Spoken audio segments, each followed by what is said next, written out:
नैना कमाल के तोर लाल लाल साड़ी रे, कोयल के जैसन गोरी बोलिया तोर प्यारी रे।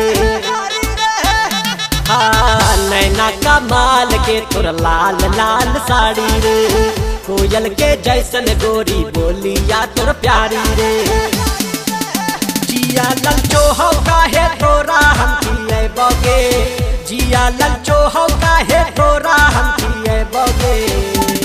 ए झुमका वाली खीर मोहन चौपारण के तोरा हम खिलै बगे, झुमका वाली खीर मोहन चौपारण के तोरा हम खिलै बगे। चौपारण में आई हो नहीं लगती हो, लाल साड़ी में तू सही लगती हो। होए होए शर्मा रही क्या, हमसे डरा रही क्या, साफ साफ बोलो न खाना है क्या, खाना है फिर तो न जाना है क्या।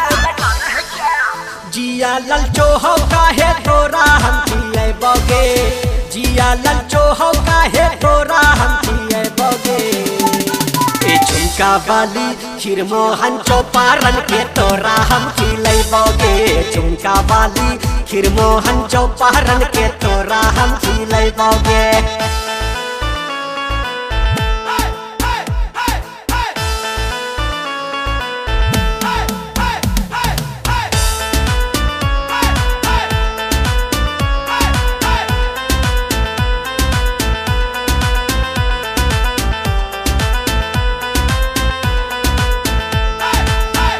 तुमको घुमा देंगे, मम्मी को भी हम भेजा देंगे। होए होए धनबाद वाली हो क्या तुम बिहार वाली हो, पायल पहन के झुमका लगाती है क्या ठुमका। जिया ललचो हो काहे तोरा हम पिए बगे, जिया ललचो हो काहे तोरा हम पिए बगे। ए झुमका वाली खीर मोहन चौपारण के तोरा हम खिलै बगे, झुमका वाली खीर मोहन चौपारण के तोरा हम खिलै बगे।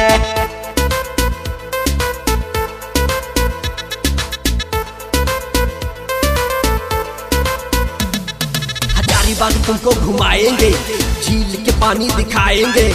होए होए अपनाएंगे, प्यार भी तुमको सिखाएंगे।